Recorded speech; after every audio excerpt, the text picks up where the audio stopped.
सभी का स्वागत है बायोस्कॉलर के इस प्लेटफॉर्म में। तो गेट नज़दीक है, फरवरी में एग्ज़ाम होने वाला है, तो उस रिगार्डिंग हम लोग कुछ इंपॉर्टेंट पोर्शन को डिस्कस कर लेते हैं। माइक्रोबायोलॉजी बहुत दिन नहीं हुआ है, मैंने सोचा इसलिए माइक्रोबायोलॉजी का मोस्ट इंपॉर्टेंट टॉपिक्स मैं बताते जाऊंगा आपको। हम लोग क्या करेंगे, generally previous year question based जो प्रीवियस ईयर क्वेश्चन हम लोग एनालाइज कर लेंगे। 2024, 2023, 2022, 21, 20, ये 4 साल का paper based on this 4 year question, और उसके साथ साथ बाकी आप साल भी देख सकते हैं। मैं आपको बताऊंगा मोस्ट इम्पॉर्टेंट पॉइंट जो आपको 2025 के लिए ध्यान रखना है। ठीक, अब ये जो माइक्रोबायोलॉजी का सिलेबस है, इसमें हम दो यूनिट्स करके लेके चलेंगे। पहला है section 1 historical perspective, section 2 methods in microbiology. बाकी 3-4 ये जितने भी टोटल सेक्शंस हैं, देयर आर 11 टोटल सेक्शंस। तो आज हम लोग सेक्शन 1 एंड सेक्शन 2 के बारे में बात करेंगे। क्वेश्चन के साथ साथ मैं आपको इंपॉर्टेंट पॉइंट बताते जाऊंगा जो 2025 के लिए पर्टिकुलरली इंपॉर्टेंट होगा। ठीक है, तो अब जैसे देखिए, पहला जो सेक्शन 1 है हिस्टोरिकल पर्सपेक्टिव। अब आइए, जो हैंड रिटन मैंने अपना जो लिखा हुआ था, मतलब आप कह सकते हैं इंपॉर्टेंट पॉइंट को मैंने सॉर्ट आउट कर दिया है। सो ये रहा उस पीपीटी का पार्ट जो आपको मैं शेयर कर दूंगा। हिस्टोरिकल पर्सपेक्टिव में आपको क्या चीज़ें ध्यान रखना है वो एक बार बात कर लेते हैं। ठीक, आप जैसे देख सकते हैं माइक्रोबियल वर्ल्ड क्लासिफिकेशन ये सब है, सेंस ऑफ स्केल, ये एक बार आप काइंडली पॉज करके नोट डाउन कर सकते हैं। These are very basics of microbiology, आप शुरू कर सकते हैं। और क्वेश्चन रिलेटेड डायरेक्ट क्वेश्चन तो नहीं पूछा जाएगा, पर एप्लीकेशन बेस्ड क्वेश्चन बाद में ही पूछा जा सकता है। अब ये जो पूरा पोर्शन है, diversity of microbial world, landmark discoveries relevant to field of microbiology, controversy of spontaneous generation, role of microorganism in transformation of organic matter in the causation of disease. इसको करने में एक दिन से भी कम टाइम लगेगा। तो अब अगर रिवीजन करना चालू कर दें तो इसको एक दिन में आराम से आपको ये यहाँ से एक क्वेश्चन जरूर से ज़रूर आएगा। जैसे कि आप देख सकते हैं गेट 2024 में ये क्वेश्चन पूछा गया था, गेट 2023। तो एक एक करके हम सवाल करते हैं, देखते जाते हैं कि कौन कौन से इंपॉर्टेंट पोर्शन आपको ध्यान रखना है। तो पहला सवाल पूछा गया, which of the following scientist of the Pioneer for the development of chemotherapy. तो एली मेटचिनकॉफ, अगर आप थोड़ा बहुत 2023 का एग्ज़ाम जो क्वेश्चन पेपर है वो अगर देख के जाते तो देख सकते थे, ये जो फैगोसाइटोसिस है, इन्होंने ये जो एली मेटचिनकॉफ है, so he was the first to describe the process of phagocytosis. तो ये ऑप्शन तो बिल्कुल नहीं होगा। सो फैगोसाइटोसिस, ये ऑप्शन तो बिल्कुल नहीं होगा। तो देख सकते हैं प्रीवियस ईयर क्वेश्चन करने का क्या फ़ायदा है। मैं हर वक्त बताता हूँ कि ये जो ऑप्शंस हैं, ऑप्शन से भी क्वेश्चन बनेंगे। अगले साल के लिए देखा एलिमेंट चिन्ह का, यहाँ पे दूसरी बार फिर से क्वेश्चन पूछ गया। अब जैसे यहाँ पे देखिए, इस ऑप्शन में ही आपका जो आंसर था 2023 का, ऑप्शन से ही क्वेश्चन बनाया गया। रॉबर्ट कॉक नहीं, रॉबर्ट कॉक कीमोथेरेपी नहीं। पॉल एलरिक, बिल्कुल पॉल एलरिक होगा। रोनाल्ड रॉस, ये मलेरिया का डिस्कवरी कर इन्होंने किया। रॉबर्ट कॉक, आप discovery of pure culture technique, और इन्होंने काम किया था जो बैक्टीरिया के ऊपर, that is also very important. तो रॉबर्ट कॉक का जो इम्पोर्टेंस है, Nobel Prize in 1905, German physician थे। He discovered the develop the concept of pure culture, very very important, highlight कर लीजिए इसको। कॉच पोस्टुलेट, और 3 बैक्टीरिया का नाम पूछ लेगा, Mycobacterium tuberculosis, Vibrio cholerae and Bacillus anthracis है, जो एंथ्रैक्स कॉज करता है।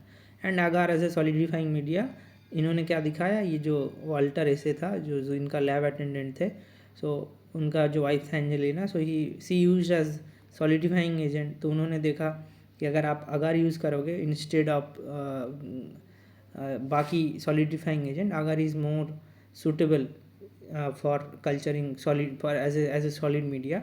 सो रॉबर्ट कॉक का इंपॉर्टेंस अगले साल 2025 के लिए सुपर इम्पॉर्टेंट है, क्योंकि आप देख सकते हैं जैसे कि ऑप्शन से भी नेक्स्ट साल के लिए क्वेश्चन बन जाते हैं। सो 2025 के लिए रॉबर्ट कॉक मस्ट डू है, आपको देख के जाना ही जाना है। और क्या क्या चीज़ें देख के जाना है, मैंने उसको भी समराइज़ कर दिया है, अब इसको पॉज करके ज़रूर से नोट डाउन कर लीजिएगा। उसके बाद आते हैं Paul Alaric, development of chemotherapy, very good. अब आइए जो फैगोसाइटोसिस वाला क्वेश्चन है, एलिमेंटिन का फैगोसाइटोसिस डिस्कवर किया रॉबर्ट हुक।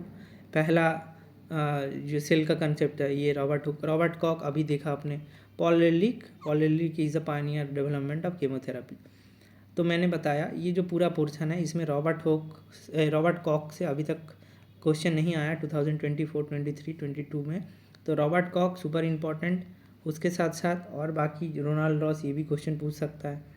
ठीक, आगे बढ़ते हैं। दूसरा है 2021 में क्वेश्चन क्या पूछा है, Anton von Leeuwenhoek observe several microscopic organism under his handmade microscope known as animalcules. बहुत आसान सा सवाल है। अब जैसे देखिए 2020 में प्योर कल्चर से क्वेश्चन पूछ लिया, सो Robert Kock you will be the technique that was developed by Robert Kock. तो इससे आपको अंदाज़ा लग जाना चाहिए रॉबर्ट कॉक सुपर इम्पॉर्टेंट है। अब यहाँ पे एक चीज़ बताऊँगा सजेशंस के हिसाब से कि क्या क्या चीज़ें सुपर इम्पॉर्टेंट होगा इस आने वाले अपकमिंग 2025 एग्ज़ाम के लिए, क्या आपको ध्यान रखने पड़ेंगे। सो जैसा कि देख सकते हैं यहाँ पे मैंने लिख के भी रखा है, try to remember the contribution of Louis Pasteur, Robert Koch, Joseph Lister, Paul Ehrlich, Winogradsky, जितने भी साइंटिस्ट हैं मैं इनको एक बार करके बता देता हूँ। तो रॉबर्ट कॉक के बारे में आपने देख लिया। अब उसके बाद father of modern microbiology that is Louis Pasteur. Louis Pasteur का कंट्रीब्यूशन सुपर इम्पॉर्टेंट है, ये आप नेगलेक्ट मत कीजिए। लुइस पास्चर, रॉबर्ट कॉक, ये हो गया। लुइस पास्चर का भी देख लेते हैं। कॉज पोस्टुलेट से क्वेश्चन बन सकता है क्योंकि कॉज पोस्टुलेट भी इंपॉर्टेंट है। स्पेसिफिक कॉजेटिव एजेंट, कौन कौन सा कॉज पोस्टुलेट फॉलो नहीं करता, जैसे मैंने बताया माइकोबैक्टीरियम लेप्री जो लेप्रोसी कॉज करता है, they can't be cultured in the normal media. Joseph Lister क्या था, फर्स्ट एंटीसेप्टिक सर्जरी। तो यहाँ पे जैसे मैंने बताया Joseph Leicester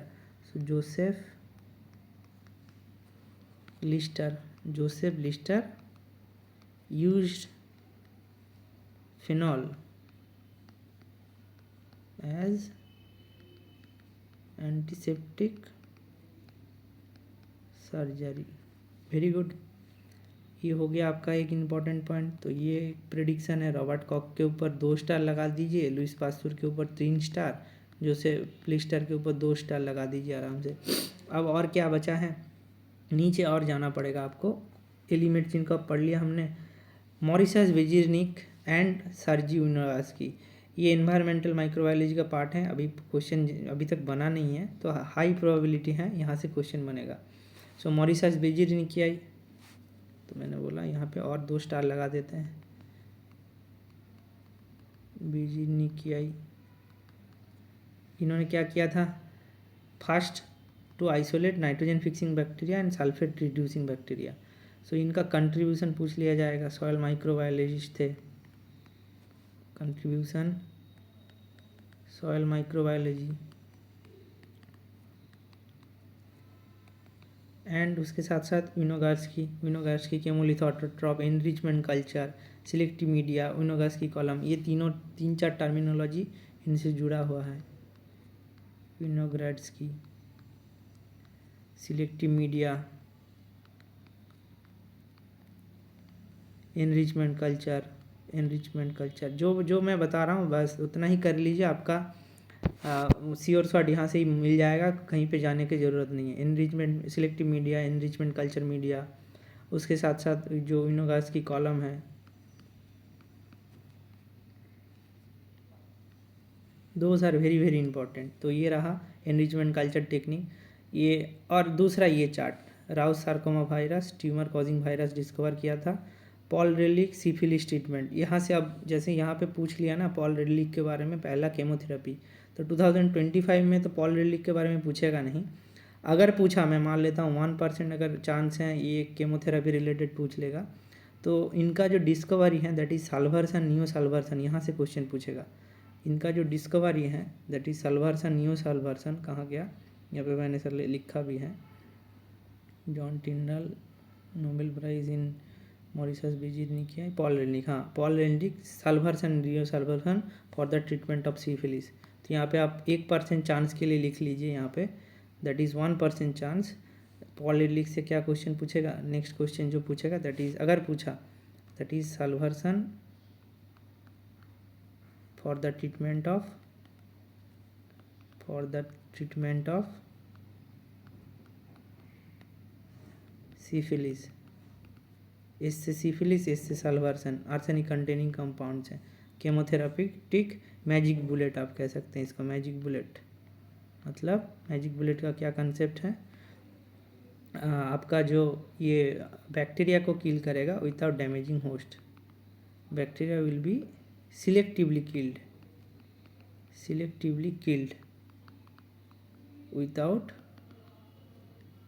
damaging the host, ठीक है।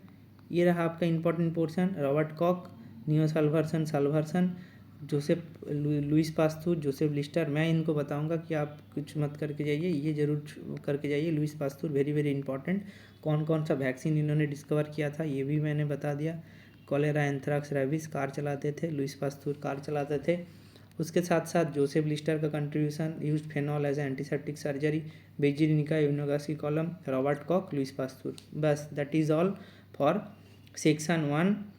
और अलेक्जेंडर फ्लेमिंग को सब लोग जानते हैं कोई। और हाँ, सेलमैन वास्कमैन that is discovered of streptomycin. तो ये एंटीबायोटिक रिलेटेड एक क्वेश्चन अगर डिस्कवरी रिलेटेड यहाँ से पूछ लेगा, आप यहाँ पे डाल दीजिए सेलमैन, ये भी बहुत प्रिसाइज हो जाएगा पर क्वेश्चन पूछा जा सकता है। So discovery of streptomycin from Streptomyces species. तो ये रहा important suggestions for 2025 for your section 1 that is historical perspective. इनको मैं आपके सामने 10 से 12 मिनट में ही मैंने इनको पूरा रिवाइज कर दिया। ये पूरा चैप्टर आपका हो गया। अब अगर और इधर उधर का क्वेश्चन पूछ ले, प्रोबेबिलिटी मैं बताता हूँ कहाँ से पूछेगा। कंट्रोवर्सी ऑफ स्पॉन्टेनियस जनरेशन का आप खाली कॉन्सेप्ट याद रखिए। पहले क्या होता था कि सब लोग मानते थे फ्रॉम डेड टू लिविंग, मतलब इनएनिमेट ऑब्जेक्ट से लिविंग का जो जनरेशन होता है, so from dead to living that is known as spontaneous generation. So ऐसा नहीं है, लिविंग ऑर्गेनिज्म ही केवल लिविंग ऑर्गेनिज्म को मतलब जनरेट कर सकता है। So this is known as concept of spontaneous generation. Swan neck flask experiment, फिर से वही पास्तूर का कंट्रीब्यूशन आ जाता है। Swan neck flask experiment very very important, highlight कर लीजिए, काम में आ जाएगा आपका। बस दैट्स ऑल। डिस्कवरी माइक्रोवेल, लैंडबर्ग क्वाड, डिस्कवरी ऑफ लैंडबर्ग, Anton van Leeuwenhoek, Robert Koch, Robert Hooke. That is all for historical perspective section 1 for microbiology for 2025। अच्छे से पॉज करके नोट डाउन कर लीजिए, क्वेश्चन आपका कहीं नहीं जाएगा। तो हमने क्या कर लिया, हमने ये जो हिस्टोरिकल पर्सपेक्टिव है इसको कवर कर लिया। सो historical perspective is covered in 12 minutes, just 12 minute, that is enough. Next हम लोग बात कर लेते हैं section 2 that is methods in microbiology.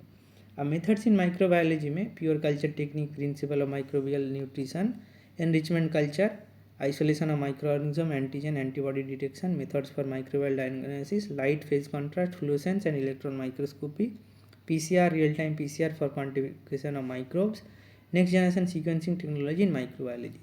ये जो पीपीटी है, इस पीपीटी में आपको सारे कंसेप्ट मिल जाएंगे। पहले हम कंसेप्ट्स को लेके एक बार देख लेते हैं, उसके बाद प्रीवियस ईयर क्वेश्चन कर लेंगे। तो जैसे पहला आप देख सकते हैं कि pure culture technique, principle of microbial nutrition, यहाँ से क्वेश्चन बन रहा है। मैं ये टॉपिक में दे के रखा है। Enrichment culture for isolation of micro organism, antigen antibody detection method for microbial diagnosis. अब ये जो पार्ट है ये आपको मैं कराऊंगा। ये छोटका सा जो एंटीजन एंटीबॉडी डिटेक्शन मेथड है, आप इम्यूनोलॉजी में अच्छे से कर पाएंगे, क्योंकि ये इससे भी क्वेश्चन पूछा जाता है। जैसे 2023 में क्वेश्चन देखेंगे माइक्रोबियल जो जितने भी सपोज मान लीजिए वाइडल टेस्ट किस लिए किया जाता है, टाइफाइड डायग्नोसिस के लिए किया जाता है। तो ये एंटीजन एंटीबॉडी वाला डिटेक्शन वाला पार्ट ये हम इम्यूनोलॉजी में कवर कर लेंगे। ये light microscopy, phase contrast microscopy और डिटेल में अगर आपको पढ़ना है तो ऑब्वियस मैं बताऊंगा। आप किसी टूल्स एंड टेक्निक का बुक का यूज़ भी कर सकते हैं, पर ओवरऑल जो क्वेश्चन का लेवल है दैट इज़ वेरी बेसिक, बहुत डिटेल में नहीं जाना है। Followed by PCR, real time PCR, concept he sufficient है। कोई अप्लाइड नॉलेज आपको चाहिए नहीं कि इस क्वेश्चन को सॉल्व करने में आपको प्राइमर डिज़ाइनिंग सीखना है। अभी तक इस तरह का क्वेश्चन नहीं पूछा गया है। So you can go through those things also, क्योंकि CSR के लिए आपको by the way by default prepare करना है, तो कॉन्सेप्ट क्लैरिटी के लिए आपको ये सारी चीज़ें देखना पड़ेगा एक बार। नेक्स्ट जनरेशन सीक्वेंसिंग में क्या क्या करना है मैंने बता दिया है, नीचे ही देख लेते हैं उसको। पहले कल्चर मीडिया। कल्चर मीडिया में अगार यूज़ होता है। Agar is the most commonly solidifying agent. अभी मैंने बताया कि जो आपका रॉबर्ट कॉक है, उनका जो वाल्टर हेसे एंड एंजेलिना, इनका जो लैब असिस्टेंट थे, उनके ही एक तरीके से डिस्कवरी का कह सकते हैं। सो कहाँ से आइसोलेट किया जाता है ये पूछा जाएगा। Isolated from red algae Gelidium, mainly polymer of D galactose 3,6 anhydro L galactose and D glucuronic acid. So agar is a polymer of, question यहाँ से बन जाएगा ऐसे, agar is a polymer of, ए कोई ऑप्शन दे देगा, बी कोई option दे देगा, आपको चूज़ करना है। तो agar is a polymer of D glucuronic acid. ये बहुत बार जो आपका हैदराबाद सेंट्रल यूनिवर्सिटी BHU में पूछा गया है, तो मैं आपको बताऊंगा। तो ये करके चली जाइए, gluconic acid plus D galactose 3,6 anhydro L galactose, जो भी है एक बार देख लीजिएगा। Defined synthetic media. Defined media मतलब नाम सुन के ही लग रहा है डिफाइंड है, मतलब सब कुछ पहले से पता है। Widely used for research for growing of desire, because it is often desirable to know exactly what the microorganism is metabolizing. So आपका एक कंट्रोल होता है generally.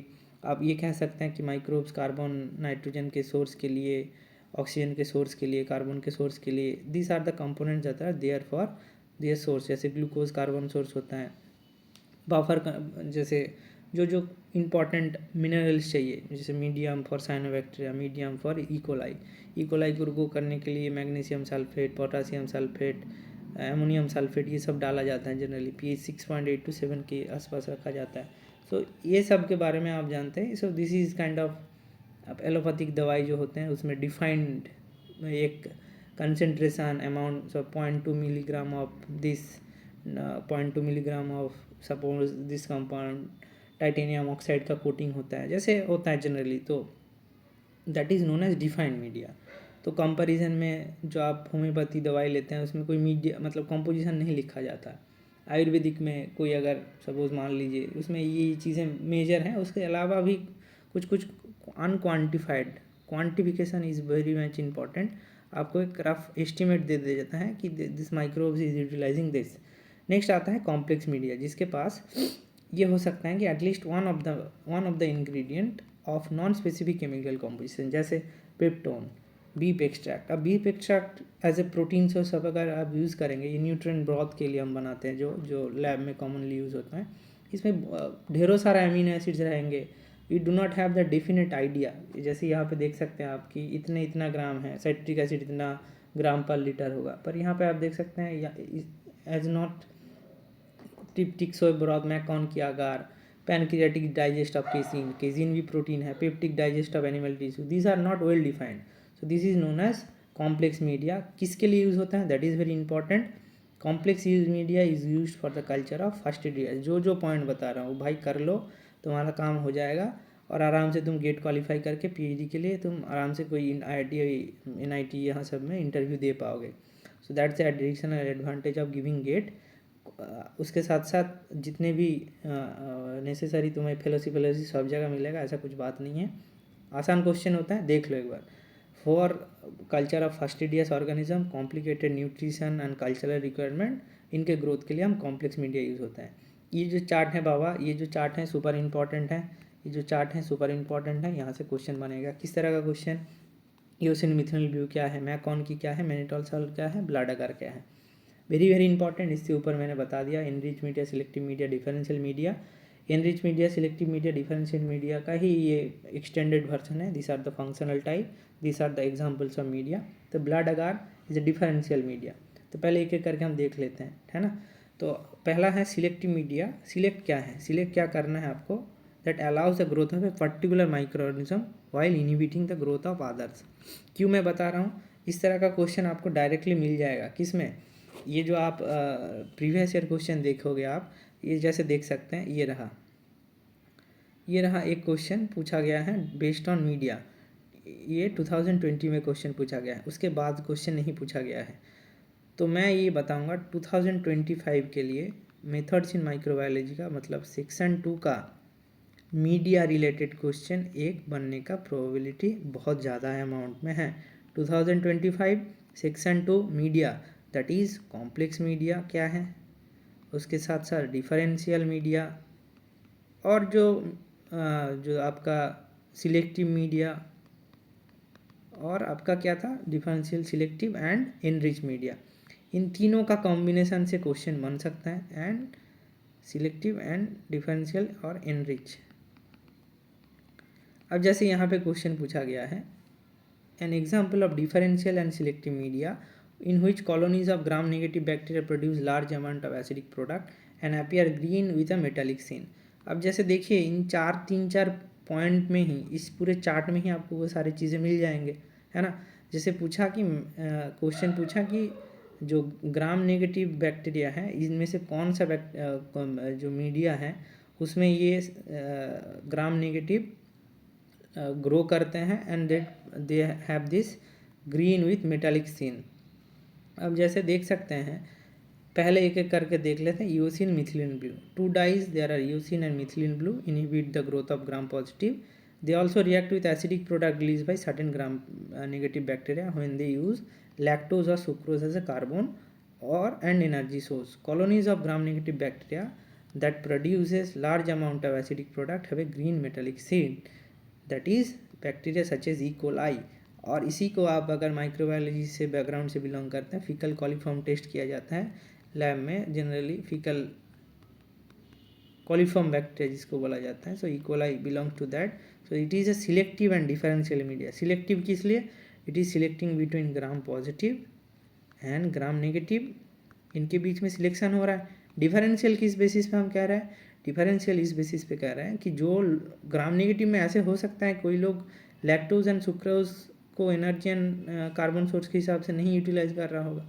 Differentiate those bacteria which can, those gram negative bacteria which can utilizes lactose or sucrose as an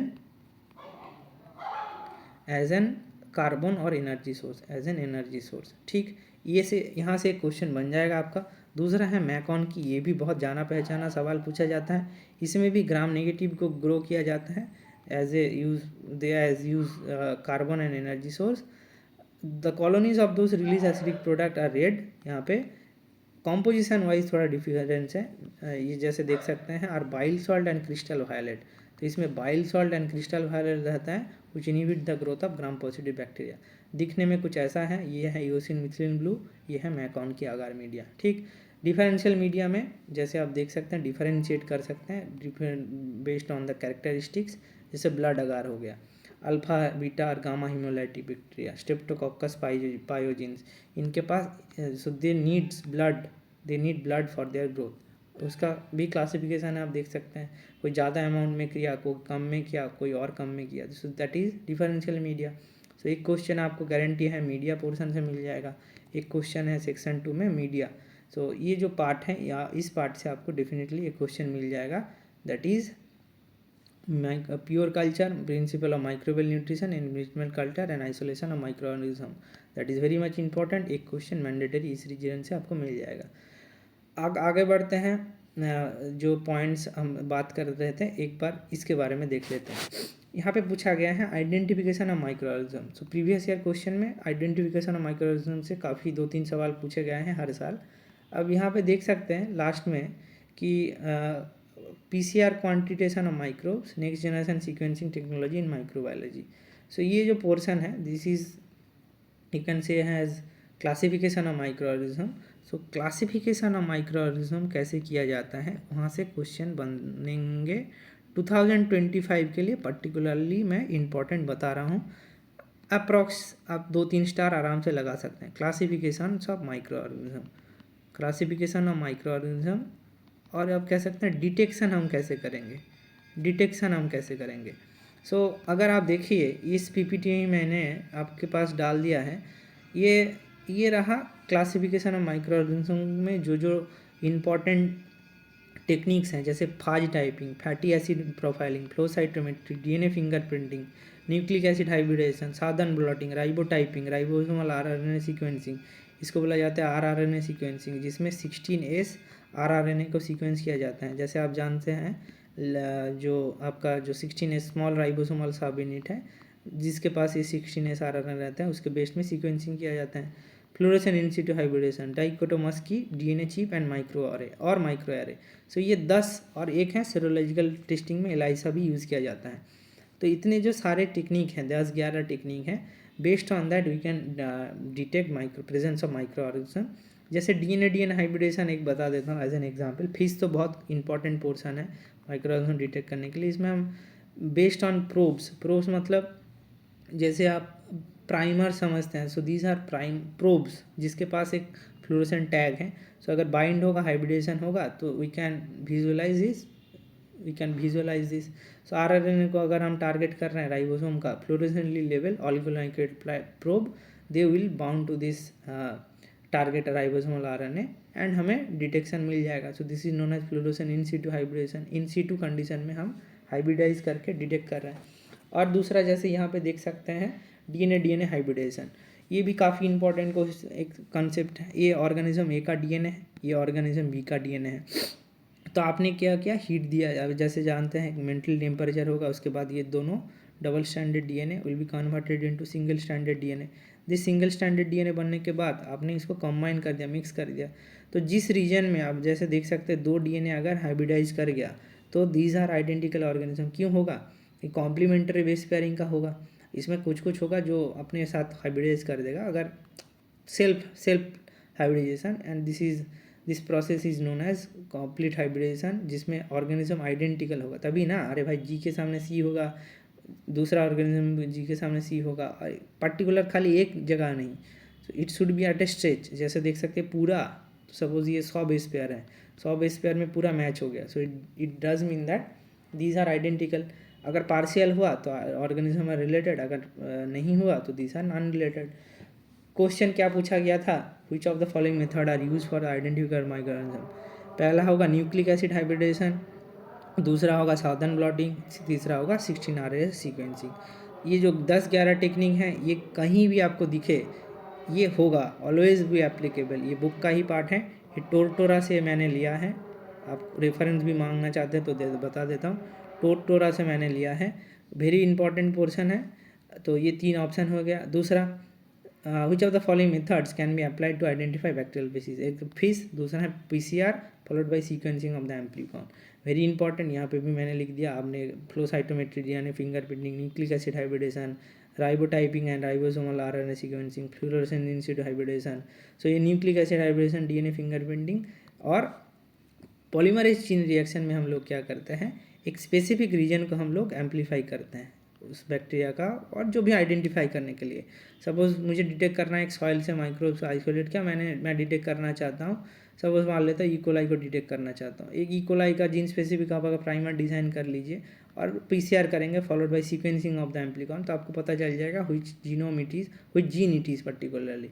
and अगर वो gene present रहेगा at a certain, एक नहीं बहुत सारे मल्टीपल अगर जीन प्रेजेंट रहेगा, then we can say that this are identify bacterial species. Very important. Gram staining में क्या होता है, gram positive and gram negative में हम डिफरेंशिएट करते हैं। इसमें तो बैक्टीरियल स्पीसीज को तो आइडेंटिफाई नहीं कर सकते हैं। Based on gram staining pattern we can differentiate between gram positive and gram negative. तो आप ऑप्शन एलिमिनेट करके भी कर सकते हैं। एसिड फास्ट, जिसके पास माइकोलिक एसिड होता है, जैसे mycobacterium tuberculosis, these are acid fast staining, जो ये स्टेनिंग के लिए भी इंपॉर्टेंट पोर्सन है। तो माइकोलिक एसिड तो माइक्रोबैक्टीरियम ट्यूबरकुलोसिस में रहता है, उससे कुछ लेना देना है नहीं। सो ये चार्ट है, ये चार्ट वेरी इंपॉर्टेंट, पॉज करके नोट डाउन कर लीजिए। ये है प्रोब बेस्ड मेथड, जहाँ पे हम clone DNA fragments are mark with fluorescent dye and separated to forming a DNA probe. So this is a DNA probe based method. ये भी काफ़ी इंपॉर्टेंट है, DNA probe based method for detection of micro organism. 2 important portion मैंने बता दिया, एक यहाँ पे मीडिया, दूसरा लास्ट पोर्शन में आपका ये आइडेंटिफिकेशन ऑफ माइक्रो ऑर्गेनिज्म। उसके ऊपर आइए आप, उसके ऊपर आते हैं ये कॉलोनी फॉर्मिंग यूनिट वाला कॉन्सेप्ट। ये भी काफ़ी इंपॉर्टेंट पोर्शन है। एक क्वेश्चन मैं करूँगा, दूसरा मैं आपको करने के लिए बताऊँगा। 2024 में क्वेश्चन पूछ लिया गया है, सो इसलिए इसका 1% चांस बनता है। अगर पूछ ले MCQ फॉर्मेट में पूछ लेगा, ये MSQ बना सकते हैं, क्योंकि ये इंपॉर्टेंट कंसेप्ट है, इसलिए मैं बता रहा हूँ। इसका 1 100 भी हो सकता है, 1 0 भी हो सकता है। तो मैं रिस्क नहीं लेने के लिए नहीं बोलूँगा, क्योंकि न्यूमेरिकल एप्टीट्यूड टाइप क्वेश्चन में पूछा जाएगा, वेरी बेसिक है। पहले हम देख लेते हैं क्या होता है कॉलोनी फॉर्मिंग यूनिट। सब कुछ इसी पीडीएफ में मिल जाएगा आपको, चाहे तो आप अभी पॉज करके, मैं रिकमेंड करूँगा पॉज करके नोट डाउन कर लीजिए। पहला एक कंसेप्ट हम लोग देखते हैं सीरियल डाइल्यूशन। तो जनरली ये आईएससी इंटरव्यू ये सब में भी क्वेश्चन पूछता है। तो आप अगर सीरियल मतलब suppose if you want to identify, मतलब ग्रो करना पड़ेगा पहले, है ना। ऐसे तो 99% of the only 1% are culturable, फिर भी सॉइल से आपने आइसोलेट किया। सो ऐसा नहीं है कि एक मुट्ठी सॉइल डाल देंगे कल्चर मीडिया में या प्लेट में, ये दूसरे दिन ग्रो हो जाएगा। उसमें ढेर सारा बैक्टीरिया रहेगा, तो आप डिफरेंशिएट कैसे कर पाओगे, है ना। That is very important. So serial dilution process में हम क्या करते हैं, ओरिजिनल कल्चर है, we take 1 ml of that, ये आप 100 माइक्रोलीटर ले सकते हैं, ये आप और 0.1 ले सकते हैं, 18 माइक्रोलीटर ले सकते हैं, based on the types of dilution that you are doing.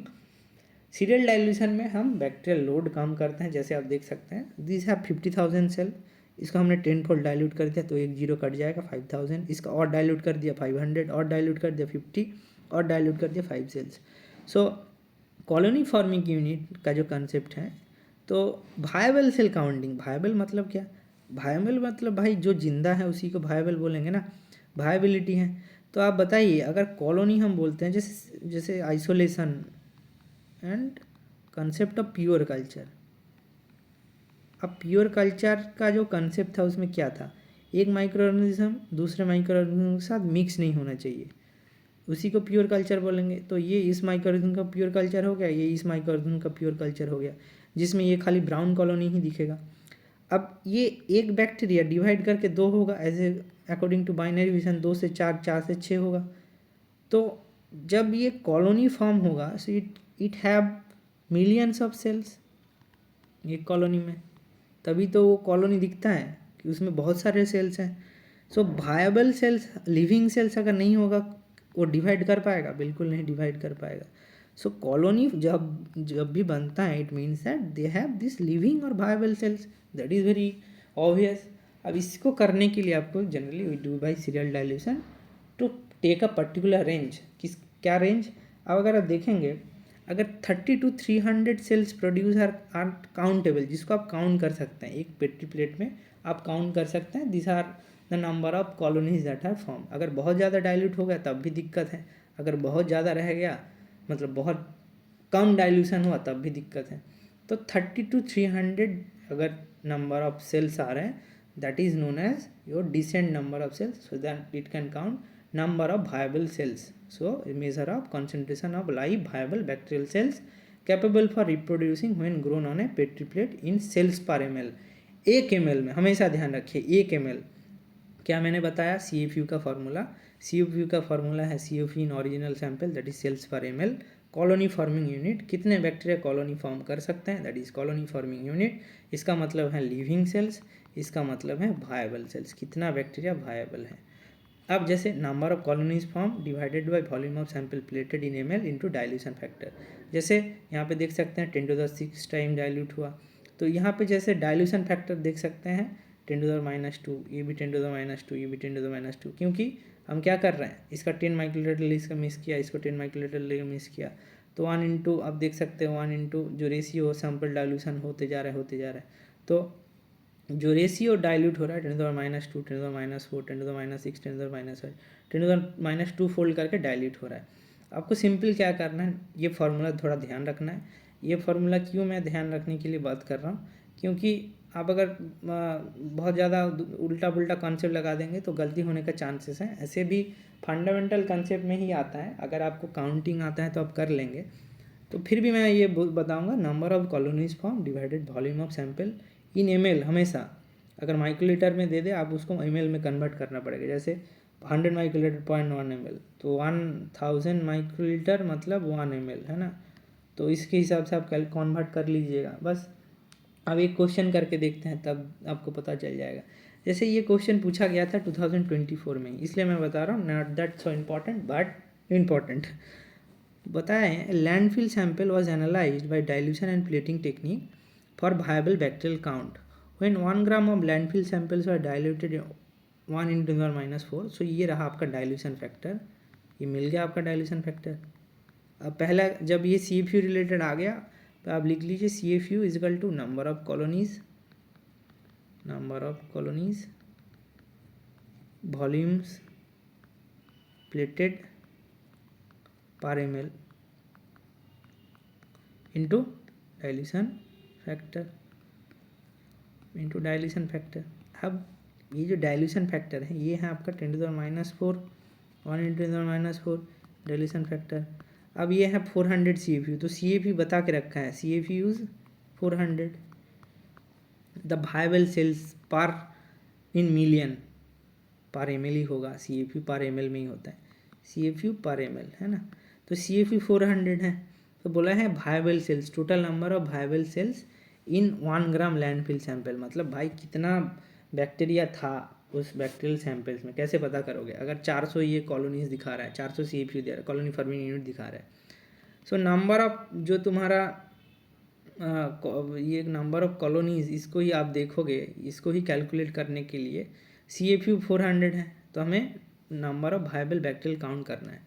सो जितने कॉलोनीज बनाएंगे they are this number of bacterial cells. So 400 CFU है, नंबर ऑफ कॉलोनीज हमें पता करना है, वॉल्यूम पर प्लेटेड 1 ml ही होगा क्योंकि यहाँ पे कुछ बताया नहीं गया, बाय डिफ़ॉल्ट में 1 ml लेना पड़ेगा आपको, into dilution factor is 10⁻⁴। 400 CFU दे के रखा है, हमारे पास नंबर ऑफ कॉलोनीज निकालना है, क्यों? द वायबल बैक्टीरियल सेल्स निकालना पड़ेगा। तो सिंपल हम क्या करेंगे, x equal to 400 into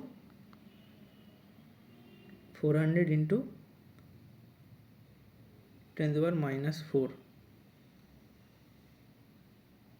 number of colonies, नहीं यहाँ पे गलती हो गया। अब जैसे देखिए मैंने, इसलिए ये फार्मूला का भी एक डिसएडवांटेज भी है। तो जनरली आपको क्वेश्चन जनरली क्या पूछा जाता है कि द वायबल बैक्टीरियल सेल्स क्या है। सो आपको दूसरे तरफ से मैं समझाने की कोशिश करता हूँ। कॉलोनी फॉर्मिंग यूनिट क्या मैंने बताया इस हिसाब से, जैसे यहाँ पे एक बहुत अच्छे से लिखा गया है, number of colonies is the concentration of bacterial sales capable represent पर ml, सेल्स पर ml, पर मिलीलीटर में कितने सेल्स प्रेजेंट होगा। तो अगर आप ऐसे कैलकुलेट कीजिए कि 400 CFU है ना, 400 CFU है, तो कितना टाइम हमने डाइल्यूट किया, 10⁻⁴, ये फाइनल डाइल्यूशन, ये डाइल्यूशन फैक्टर है। तो जो इनिशियल सेल्स होगा कितना होगा, इसको आप ये फार्मूला बिना लगाए के भी कर पाएंगे। तो इनिशियल सेल्स क्या होगा, तो इंटू 10⁻⁴ होगा, क्यों? हमने 10⁻⁴ टाइम्स डाइल्यूट किया।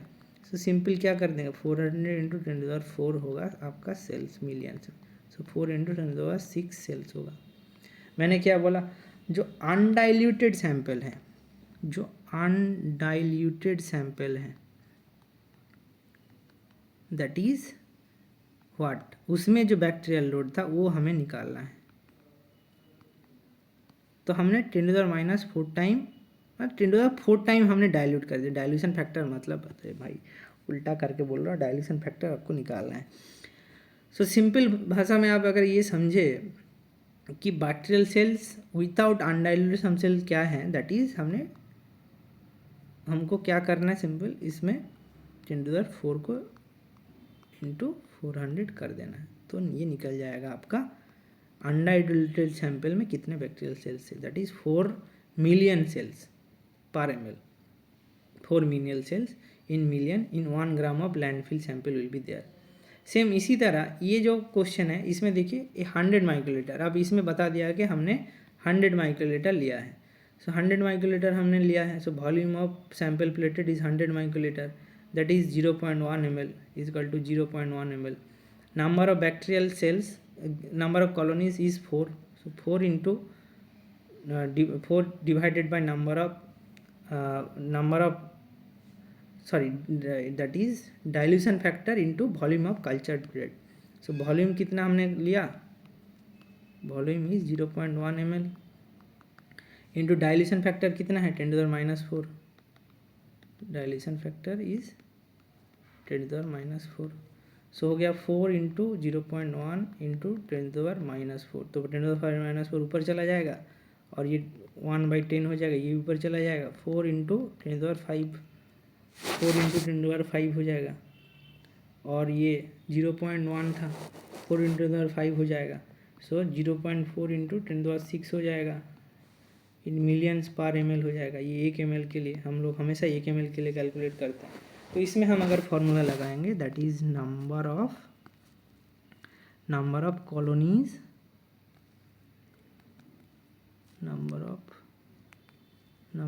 Colonies divided by dilution factor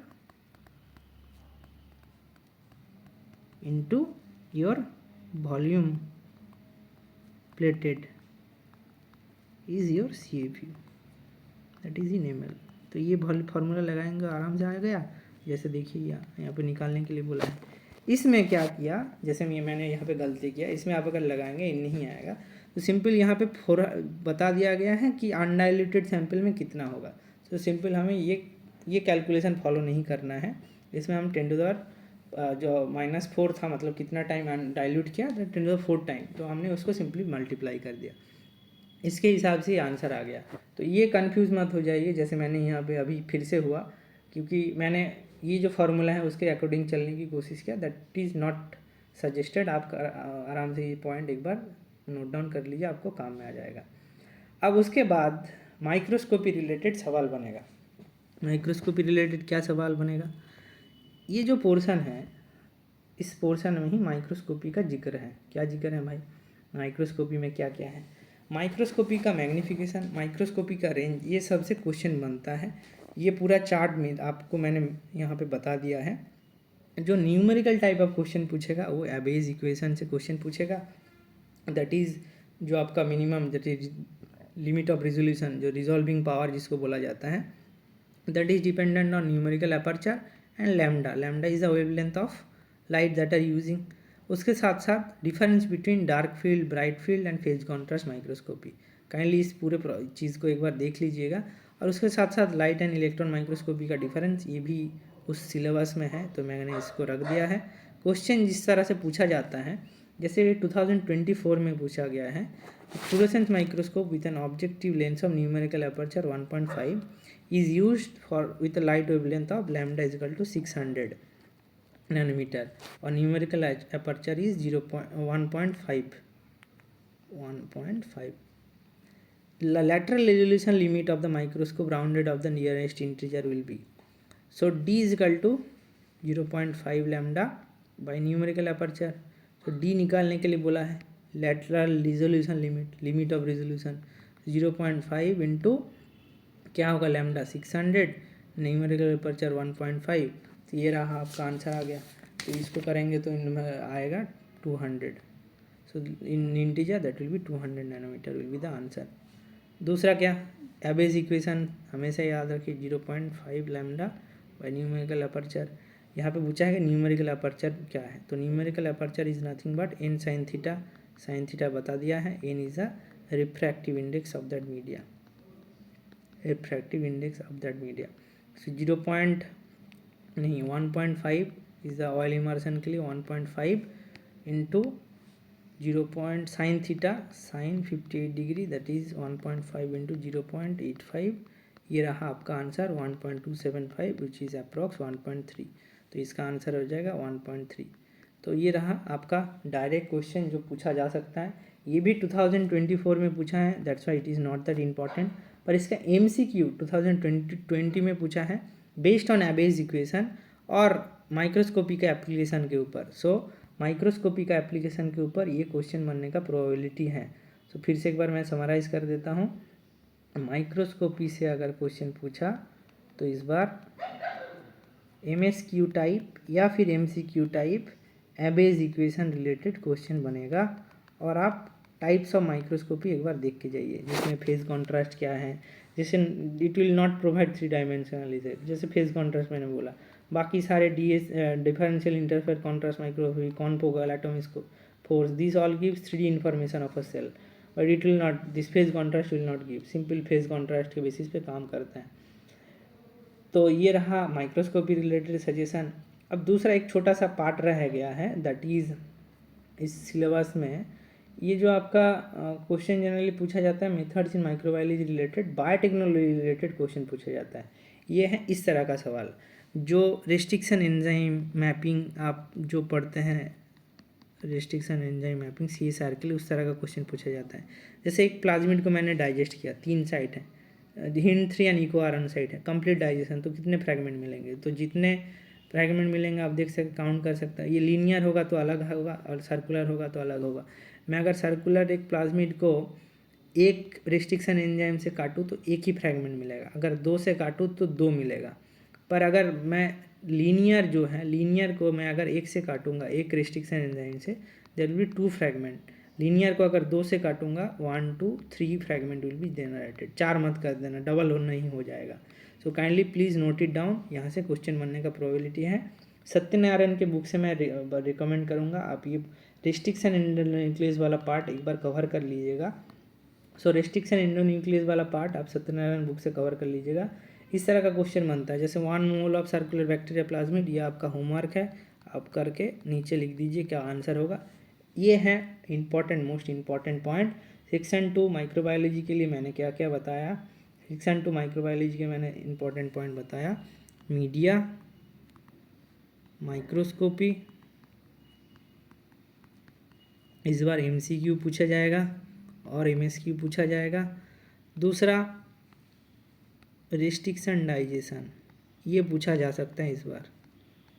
mapping नहीं पूछा जाएगा, मैपिंग तो पूछता नहीं। Restriction digestion based question. That's all for your section 2। Section 1 section 2 ख़त्म हो गया। नेक्स्ट वीडियो में हम बात करेंगे सेक्शन 3 एंड सेक्शन 4 के बारे में। पॉज करके नोट डाउन कीजिए। पर्टिकुलरली ये जो कॉलोनी फार्मिंग यूनिट वाला सवाल मैंने दिखाया, इसको आप ज़रूर से ज़रूर पॉज करके आप कंसेप्ट समझने की कोशिश कीजिए मैंने क्या बताया। और यहाँ पे सारी चीज़ें लिखा हुआ भी है, ये कॉलोनी फार्मिंग यूनिट का क्या कंसेप्ट है, क्या क्या चीज़ों को ध्यान रखना है, कैसे करना है। That's all for section 1 and section 2। Next video में चलिए मिलते हैं, तब तक के लिए धन्यवाद।